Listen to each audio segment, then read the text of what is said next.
Welcome back नाजरीन। बात हो रही माइग्रेन पे, आपकी कॉल्स भी हैं बहुत ज़्यादा, ब्रेक पे भी कॉल्स थी। और एक चीज़ मैं बता दूं तमाम व्यूअर्स को जिनके प्रोग्राम जिन्होंने अभी ज्वाइन किया हो, पूरा प्रोग्राम देखना चाहें तो सुबह 8 बजे और दोपहर 1 बजे को कल ये प्रोग्राम रिपीट होगा और यूट्यूब और फेसबुक पे भी 1-2 दिन के बाद ये अवेलेबल होगा। डॉक्टर नादिर अली सैयद हमारे साथ मौजूद हैं, जहरा साहिबा हैं कराची से, डॉक्टर साहब उनको भी शामिल गुफ्तगू करते हैं। अस्सलाम वालेकुम जहरा साहिबा।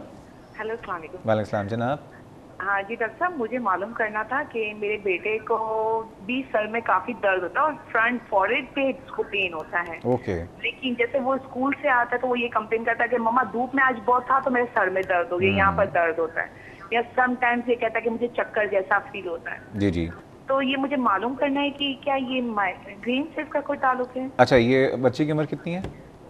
मेरा बेटा 12 ईयर्स का है। 12 ईयर्स। डॉक्टर साहब कुछ पूछना चाहेंगे? ये इसको सर का दर्द रोज होता है जब भी धूप में जाता है? जब भी ये धूप में जाता है और आता है उसको दर्द की कंप्लेन होती है।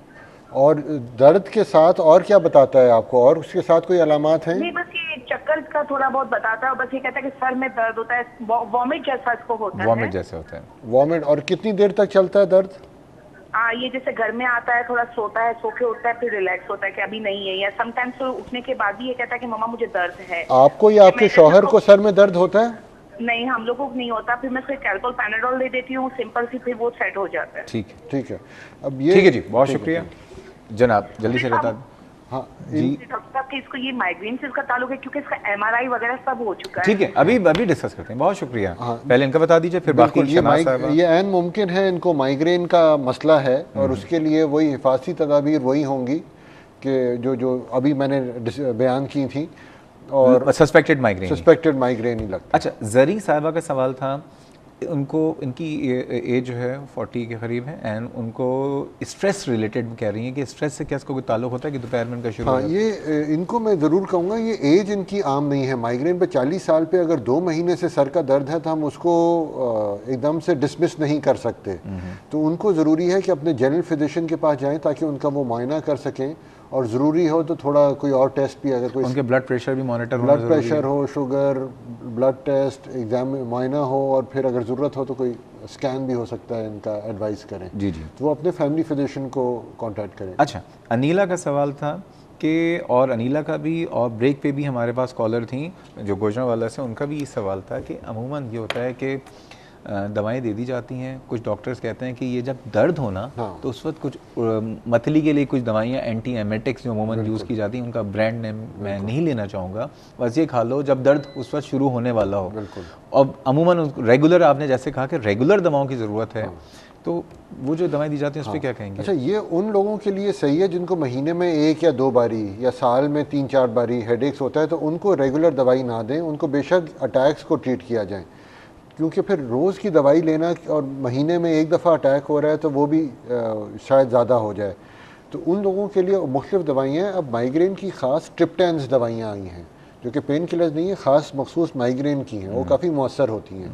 ये बहुत सारे पेशेंट्स जिनको माइग्रेन है उनको सर के दर्द की आम दवाइयाँ नहीं काम करती, तो हो सकता है ट्रिप्टेन दवाइयाँ भी देनी पड़ें, मतली की जो हैं दवाइयाँ भी, और साथ पेन किलर्स भी देने पड़े। ये सिर्फ उन लोगों के लिए जिनको बहुत ही कम होता है। और जिनको रेगुलर माइग्रेन उनको फिर हिफाजती तदाबीर। रेगुलर का मतलब कितने दिनों में? कम, अगर महीने में, हफ्ते में 1 बारी हो रहा है तो फिर, या महीने में 3-4 बारी हो रहा है और शिद्दत का हो रहा है, और तो फिर ज़रूर देना चाहिए। मगर किसी को महीने में 2 बारी भी हो रहा है और उसकी ज़िंदगी उसकी वजह से डिस्टर्ब हो रही है तो उनको भी दिया जा सकता है। और कितने अरसे तक? ये कम से कम 3 से 6 महीने दी जाती हैं, और कुछ लोगों को हो सकता है सालों भी लेनी अच्छा पड़े। डॉक्टर साहब, माइग्रेन एक सोशल प्रॉब्लम भी हमारे घरों में, जैसे रिजवाना साहिबा ने जो पॉइंट रेज किया, रिजवाना थैंक यू, हाँ। कि लोग अमूमन एक्सक्यूज समझते हैं, इसको बहाना समझते हैं। बिल्कुल। ये बात सही है?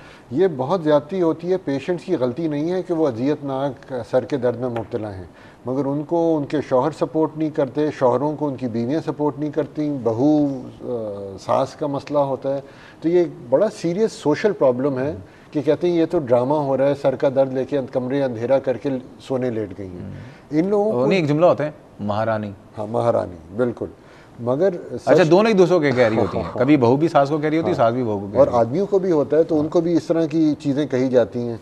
मगर ये लोग एक्चुअली उनकी गलती नहीं है, वो अजियत में हैं, उनको मदद और सपोर्ट की ज़रूरत है, उनको इलाज की ज़रूरत है। तो उनको ज़रूरी है कि सपोर्ट किया जाए जब तक उनका फैमिली फिजिशियन उनका इलाज नहीं करता और ये प्रॉब्लम कंट्रोल में नहीं लाता।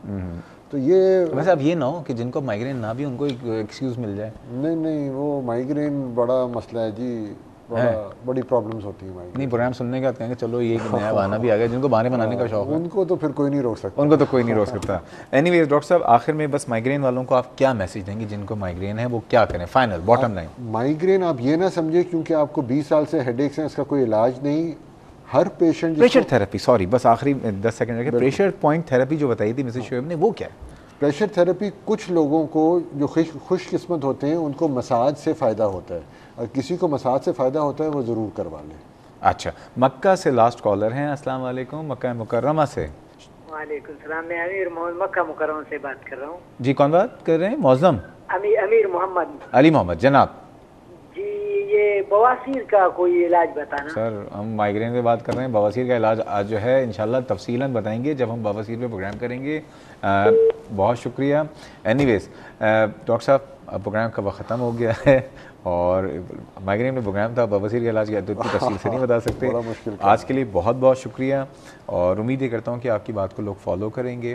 आखिर में तमाम लोगों से एक बात ही कहना चाहूँगा कि इम्पॉर्टेंट चीज़ है लाइफ स्टाइल में तब्दीली ये है कि हमेशा हम जब बात करते हैं एक्सरसाइज की, वॉक की, तो ये जो वॉक और एक्सरसाइज होता है ये आपकी लाइफ में वैसे भी आपको बहुत सारी बीमारियों से दूर रखता है। और उसके बाद नींद में आप कोशिश ये करें कि आप जिस दिन भर जब काम कर रहे होते हैं तो अपनी प्रॉपर नींद ज़रूर लें। तीसरी बात यह है कि कोई भी दवा डॉक्टर के मशवरे के बगैर आप इस्तेमाल ना करें। और तमाम डॉक्टर साहिबान से एक दरख्वास्त करूँगा, इस्तदा करूँगा तमाम फैमिली फिजिशियन से कि माइग्रेन के बहुत अच्छे ट्रीटमेंट आ गए हैं। बहुत से डॉक्टर्स हैं जिनको शायद उन ट्रीटमेंट का अगर अपडेटेड नहीं है तो प्लीज़ आप वो अपडेट कर लें कि रेगुलर ट्रीटमेंट आ गए हैं जो कि माइग्रेन के मरीज़ों की ज़िंदगी में बहुत आसानियाँ क्रिएट कर सकते हैं। एनीवेज़ हमारा हफ्ता आज ख़त्म हो गया, अपना बहुत ख्याल रखिएगा। इंशाल्लाह ताला जब पीर को आएंगे तो पीर को हमने रूमेटॉइड आर्थराइटिस पे पिछले हफ्ते बात की थी तो उसका सेकंड पार्ट होगा। इस मुताल्लिक़ कोई फीडबैक कोई सजेशन हो तो आप मुझे ईमेल कर सकते हैं cliniconline@health-tv.tv या फेसबुक पर जाके क्लिनिक ऑनलाइन के पेज पर अपने सवाल और डिमांड्स में आगाह कर सकते हैं। हमें अपनी दुआ में याद रखिएगा। अल्लाह हाफ़िज़।